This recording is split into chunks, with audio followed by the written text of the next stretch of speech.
Hi friends, welcome back to my channel. ഇന്ന് നമുക്ക് വളരെ എളുപ്പത്തിൽ തയ്യാറാക്കാൻ പറ്റിയൊരു ചിക്കൻ ബ്രെഡ് സാൻഡ്വിച്ചാണ്. നമ്മൾ കുട്ടികളൊക്കെ സ്കൂൾ വിട്ട് വരുമ്പോഴും ഗസ്റ്റുകളൊക്കെ വളരെ പെട്ടെന്ന് വരുമ്പോഴൊക്കെ നമുക്ക് വളരെ എളുപ്പത്തിൽ തയ്യാറാക്കാൻ പറ്റിയ റെസിപ്പിയാണിത്.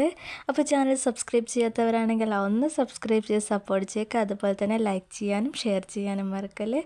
അപ്പോൾ നമുക്ക് വീഡിയോയിലോട്ട് പോകാം.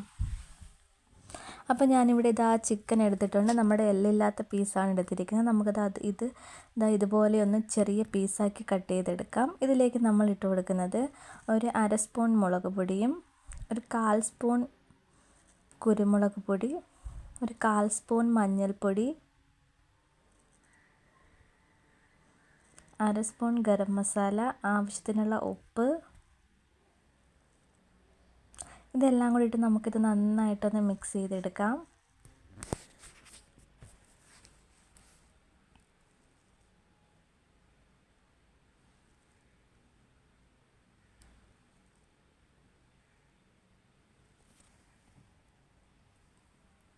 അപ്പോൾ ഞാനിവിടെ നന്നായിട്ട് മിക്സ് ചെയ്തെടുത്തിട്ടുണ്ട്. ഇനി നമുക്കിതൊന്ന് ഫ്രൈ ചെയ്തെടുക്കാം. അപ്പോൾ ഒരു ചട്ടി വെച്ചെടുത്തിട്ട് അതിലേക്ക് നമ്മുടെ എണ്ണ ഒഴിച്ച് എണ്ണ ചൂടായി വരുമ്പോൾ നമുക്കതിലേക്ക് ചിക്കൻ പീസ് ഇതുപോലെ ഇട്ട് കൊടുക്കാം.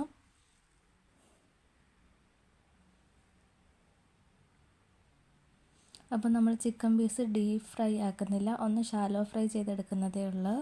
അപ്പോൾ നമ്മുടെ ചിക്കൻ ഏകദേശം ഒന്ന് വെന്ത് വന്നിട്ടുണ്ട്. ഇനി നമുക്കൊന്ന് തിരിച്ചിട്ട് കൊടുക്കാം.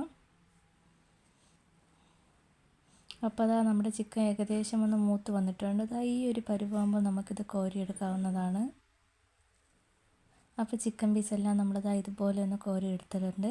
തണുത്തതിന് ശേഷം നമുക്കിത് ഒരു മിക്സിയുടെ ജാറിലിട്ട് ഇതുപോലെ ഒന്ന് പൊടിച്ചെടുക്കാം. ഇനി നമുക്ക് സാൻഡ്വിച്ചിന് ആവശ്യമായിട്ടുള്ള സാധനങ്ങളാണ് സവാള.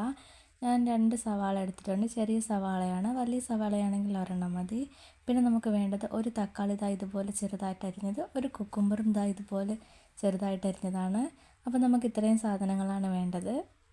ഇനി നമുക്കൊരു ബൗൾ എടുത്ത് കൊടുത്ത് ഇതെല്ലാം നമുക്കൊരു ബൗളിലേക്ക് ഇട്ട് കൊടുക്കാം.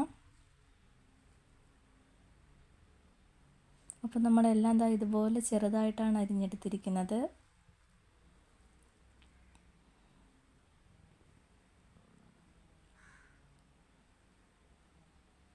ചിക്കനും കൂടെ നമുക്ക് നമ്മളത് ചേർന്ന് കൊടുക്കാം. എന്നിട്ട് നന്നായിട്ടൊന്ന് മിക്സ് ചെയ്തെടുക്കാം.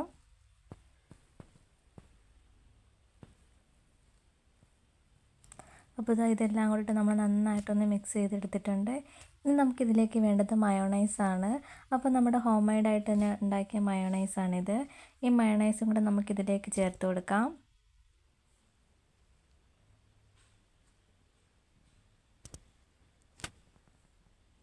അപ്പോൾ മയോണൈസ് ചേർത്ത് കൊടുത്തിട്ടുണ്ട്. ഇനി നന്നായിട്ടൊന്ന് മിക്സ് ചെയ്തെടുക്കുന്നുണ്ട്.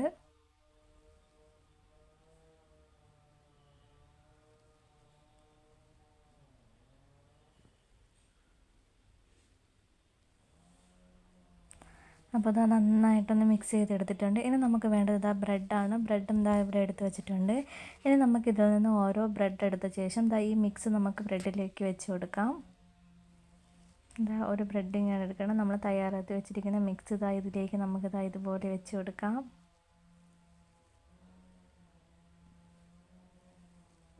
ഇനി മറ്റൊരു ബ്രെഡ് നമുക്കിതിൻ്റെ മുകളിൽ വെച്ചൊന്ന് ക്ലോസ് ചെയ്തെടുക്കാം. ഇതുപോലെ നമുക്ക് എല്ലാ ബ്രെഡും ഇതുപോലെ ചെയ്തെടുക്കണം.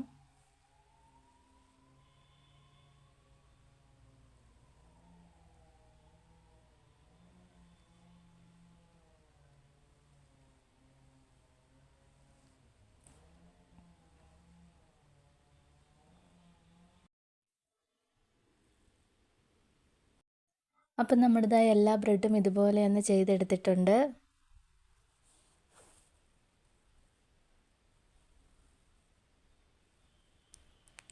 ഇനി നമുക്ക് ഈ ബ്രെഡ് 2 സൈഡും ഒന്ന് മൊരിയിച്ചെടുക്കണം. നമുക്കൊരു പാൻ വെച്ച് കൊടുക്കാം.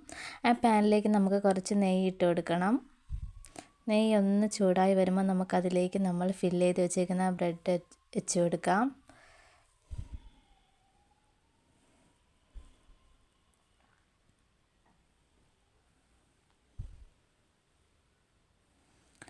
എന്നിട്ട് നമുക്കത് ബ്രെഡിൻ്റെ 2 സൈഡ് നന്നായിട്ടൊന്ന് മൊരിയിച്ചെടുക്കണം. ഇതുപോലെ നന്നായിട്ടൊന്ന് മൂപ്പിച്ചെടുക്കണം. അപ്പോൾ ഇതുപോലെ നമുക്ക് എല്ലാ ബ്രെഡും ഇതുപോലെ ഒന്ന് ചെയ്തെടുക്കാം. അപ്പോൾ ഇതാ ഞാൻ ബ്രെഡെല്ലാം ഇവിടെ ഒന്ന് ചെയ്തെടുത്തിട്ടുണ്ട്. ഇതുപോലെ 2 സൈഡും ഒന്ന് മൂപ്പിച്ചെടുത്തിട്ടുണ്ട്. അപ്പോൾ നമ്മുടെ വളരെ ടേസ്റ്റി ആയിട്ടുള്ള സാൻഡ്വിച്ച് ഇവിടെ റെഡി ആയിട്ടുണ്ട്. വളരെ പെട്ടെന്ന് നമുക്ക് തയ്യാറാൻ പറ്റിയ റെസിപ്പിയാണിത്.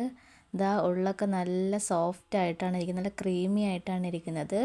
നമ്മുടെ പുറവശം നല്ല ക്രിസ്പിയുമാണ്. ഒന്ന് ട്രൈ ചെയ്ത് നോക്കുക. അതുപോലെ തന്നെ ഫീഡ്ബാക്ക് അറിയിക്കാൻ മറക്കല്ലേ. ഇതുപോലുള്ള റെസിപ്പിയുമായിട്ട് ഇനിയും കാണുന്നവരെ bye and thank for watching.